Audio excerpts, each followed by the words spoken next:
Hey y'all, this is Sergeant Dan with Palmetto Edge. I've got a Benchmade for you here this time. This one is the, what's the number on this one? The 320, Benchmade 320 Precinct. So we will start out with some size comparisons. I want to try and change it up a little from what I usually do. Usually I do the Paramilitary 2 and the Benchmade 940 Osborne. So I want to start trying to change that up a little. I'll do one that's bigger than this one, and that is the CRKT Seismic.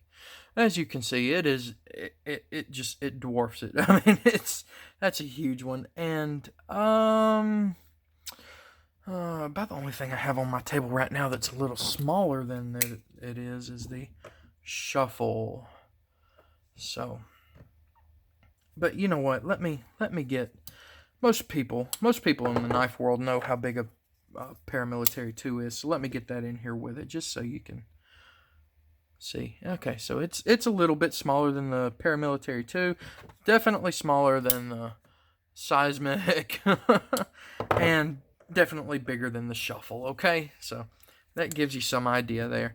Now let's get into some specifications on this dude, and we'll move along after that. It is 7.78 inches overall length with a 3.3 inch blade length. It is where is it? Here we go. 154 cm steel. Is it ball custom knives? G10 handles. It's a drop point design. This one has serrations. They come in. Well, I'll get to that in a little while. This one has serrations on it. Stainless steel liner on one side. Yeah, see, if you'll see, this one has a liner just on the one side here, on the locking side, which is, by the way, a liner lock as opposed to an axis lock for a Benchmade, okay? It's a liner lock. So the only liner is on the locking side. The other side is just all G10. It is right hand or left hand carry, but it is tip up only. So for you lefties out there, I'm sorry. Benchmade didn't do the axis lock on this one, so the thing that's keeping it from being totally ambidextrous is this liner lock here. Sorry, lefties. Let's see. It is a flipper.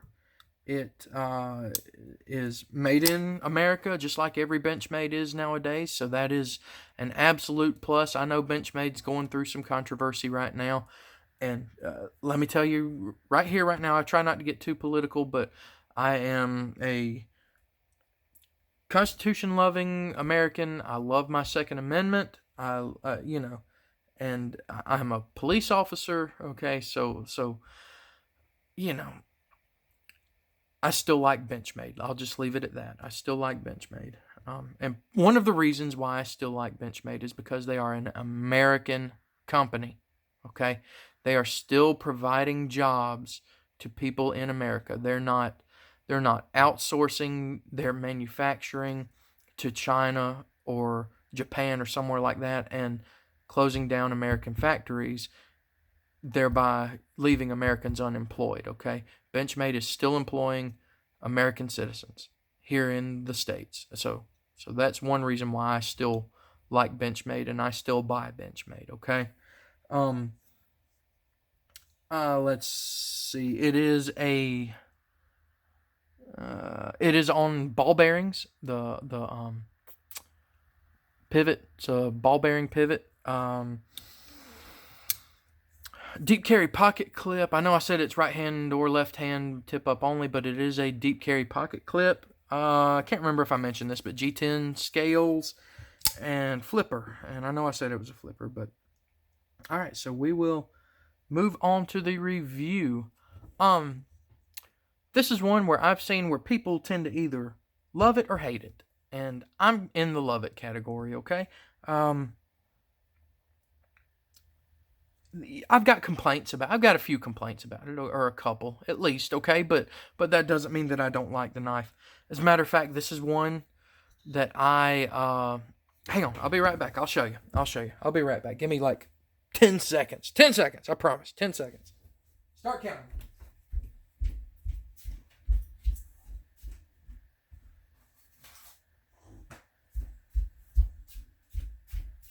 All right, I'm back. This is one of very few knives. Actually, it might be one of, like, other than ones like the shuffle here, where my wife and I have one.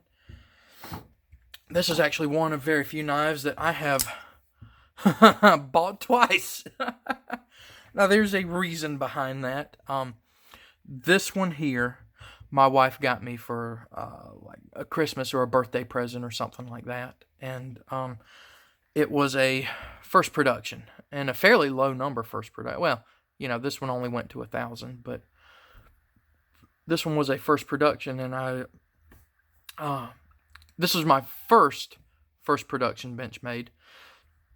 So I always hesitated to use it. And as a matter of fact, I know I carried it a couple of times, but I don't know that I ever used it. And so here recently, Benchmade discontinued this one. The Precinct, they have discontinued it.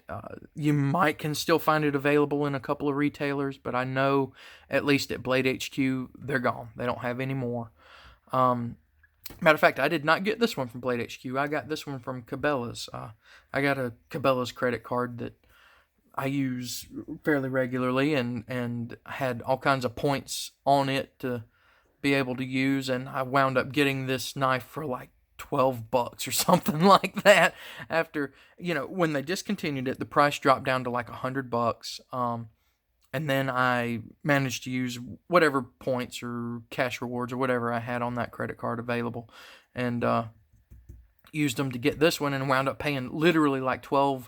It was $12 and some change for this. Okay, so yeah, I can't be happier about that. Okay, but beforehand, I was already looking to get another one so that I could use it and not be using my first production run version. So yeah, I really, really like this knife. This one, as I've said before many times, I'm a police officer, and this one actually finds its way into my pocket very, very often. Matter of fact, and before I started doing this knife review channel, it was in my pocket all the time. But because I'm trying to do this channel good and carry knives and use them and stuff, this is one that kind of found its way less frequently in my pocket, so that I could replace it with other things that that are all scattered around here off camera that I'm working on reviewing. So yeah, it's a great knife. I think when they were making it, I think they had, it's called the Precinct, and I think they had law enforcement in mind. It's a perfect blade shape. It's got a very low profile this direction as well as in this dimension. Blade centering on mine is absolutely spot on. I hope I'm getting the right angle on the camera, but I promise you, it is spot on, absolutely perfect. The action is smooth and fast. Whatever way you decide to try and deploy it, there's two ways you can do it. See, you got your flipper tab here with the jimping on the side, and you can do it in that motion. You just have to be a little more aggressive with it. The easiest way I found to do it is kind of do it in more of a push button, kind of getting up here, and that just fast snap deploy. Lockup is absolutely spot on, great, phenomenal, whatever you want to call it. It's got a good lockup. Wouldn't worry a bit about this one. Oh, what's on it? There's no telling. Oh man. I hope it's nothing crazy. I'll be honest with you, I have used this thing to get a little, I have used this one to get a little meth and some cocaine into one of the little test baggies, so I hope that's not any, leftover residue from that kind of stuff. Yeah, back on track here. Lockup's great. I don't typically go for serrations on my blades, but with the thought of this being used in the commission of my duties, I kind of thought, well, serrations might be okay for that. In case this is what I can get to quick and fast, and I gotta cut someone's seat belt or something like that. In case I'm ever in a rescue situation, then that's the idea behind the serrations on this for me, anyway. The G10 is actually not quite as grippy as some other G10 that I've had on some Benchmades. It's not as grippy as the G10 on my paramilitary 2. And as a matter of fact, this one, which is the one that is not the first production that I actually carry, it's not as grippy as the G10 on my first production run precinct either. And it might have been when I first got it, and it's just been from using it and taking it out of my pocket that I've worn it down that much. Like, I'm sure you can probably hear the difference. Let's see. So that's the first production run one with the rougher G10. And that's the one that I carry. And it could be just worn down that much from me carrying it and using it, because it has been carried and used a lot. Matter of fact, I'm surprised the blade is as clean as... I got it as clean as I was able to from how much it's been used. I know there's other reviewers out there that like to call this like Nick Shabazz and all that like to call this a pocket pecker, and really it does kind of look like a bird, but it does protrude a little. So that's kind of a thing. As once again, as Nick Shabazz would put it, that's kind of a thing. Typically when I'm on duty, the only thing that goes, I only keep one thing in each pocket to prevent confusion in the event of a catastrophic situation, okay? You know what I mean? Or a tense situation. I know what's in each pocket, and that's the only thing in each pocket. So as far as worrying about this damaging other things in my pocket or snagging on other things in my pocket, that's not particularly a worry for me as far as my use of this knife. But if you're someone that wants to try and find one of these for like an everyday carry, which it would be good for, they do make it in non-serrated versions, okay? So it would be a good EDC knife. But for someone who's looking for it for that purpose, just keep in mind that this little pocket pecker here does stick out a good bit, okay? So yeah, it's got a deep carry pocket clip, which I absolutely love. I typically actually have one of my lanyards, one of my paracord lanyards that I make on this one. I've got it off of it right now on another knife because I'm trying that knife out, and this one is actually not in my pocket right now. But with that deep carry pocket clip along with that lanyard, it's just a quick and easy draw out of that pocket and snap open, and good solid lockup, good to go. Ergonomically, it's great. It as far as my hands, okay, I've said before, I wear a large size.